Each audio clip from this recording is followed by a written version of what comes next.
शेर को सवा शेर। रामदास और मोतीराम दोनों बहुत अच्छे मित्र थे। एक बार मोतीराम को किसी काम से दूसरे शहर में जाना पड़ा। काम अधिक समय तक चलने वाला था, इसलिए वह सपरिवार गया। जाते समय उसने मकान की चाबी तथा कीमती सामान अपने मित्र रामदास को सौंप दिया। 2 वर्ष बाद जब मोतीराम वापस लौटा, तब देखा कि उसके घर के द्वार खुले हुए हैं और घर खाली है। यह देखकर वह रामदास के घर गया तो उसने उसे पहचानने से ही इनकार कर दिया। मोतीराम रामदास के आगे काफी गिड़गिड़ाया और अपने सामान की मांग करता रहा, किंतु रामदास ने उसे डपटकर घर से निकाल दिया। वह मन ही मन तड़प उठा।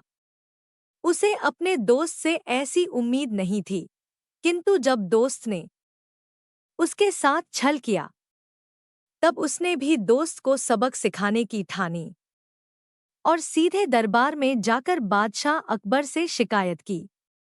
बादशाह को मोतीराम की बात में दम नजर नहीं आया, क्योंकि न तो उसके पास कोई गवाह था और न ही कोई सबूत।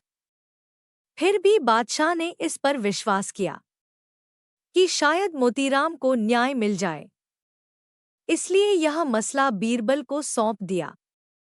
बीरबल ने सारा किस्सा सुना और मोतीराम को 5 दिन बाद दरबार में बुलाया। 2 दिन तक तो बीरबल ने कुछ नहीं किया। तीसरे दिन उसने रामदास को दरबार में बुलवाया। पहले तो रामदास डर गया। उसे लगा कि शायद मोतीराम ने उसकी शिकायत की है, इसलिए बुलावा आया है। फिर भी वह दरबार में गया और बीरबल से मिला। बीरबल ने उससे मोतीराम के बारे में कोई बात नहीं की। इससे रामदास का हौसला बढ़ा। इसके बाद बीरबल ने कहा, भाई रामदास, दरबार में अब छोटे-छोटे मसलों पर भी फैसले करने पड़ते हैं, जिससे अन्य दरबारी कामों में खलल पड़ता है। अतः बादशाह ने एक न्यायालय खोलने को कहा है।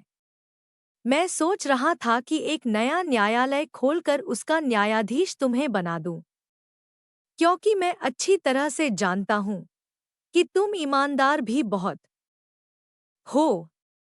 हमें आज तक तुम्हारी कोई शिकायत नहीं मिली। बोलो, तुम्हें प्रस्ताव मंजूर है? रामदास गर्व से फूल गया और प्रस्ताव को मंजूर कर लिया। बीरबल ने उसे यह कहकर विदा किया कि कुछ दिन बाद उसे बुला लेंगे। घर लौटकर रामदास ने सोचा कि अब उसे मोतीराम का सारा सामान लौटा देना चाहिए, क्योंकि यदि उसने दरबार में शिकायत कर दी तो उसका न्यायाधीश का पद नहीं रहेगा। अतः उसने इज्जत के साथ मोतीराम को बुलाया और उसका सारा सामान लौटा दिया। 2 दिन बाद मोतीराम ने बीरबल को सामान मिल जाने की सूचना दी। बीरबल अपनी युक्ति कामयाब होते देख खुश हो गया। उधर रामदास बीरबल के बुलावे की प्रतीक्षा करने लगा। जब कई दिन तक दरबार से बुलावा नहीं आया, तो वह स्वयं जाकर बीरबल से मिला और न्यायाधीश के पद के बारे में पूछा। बीरबल ने कहा, न्यायाधीश और तुम?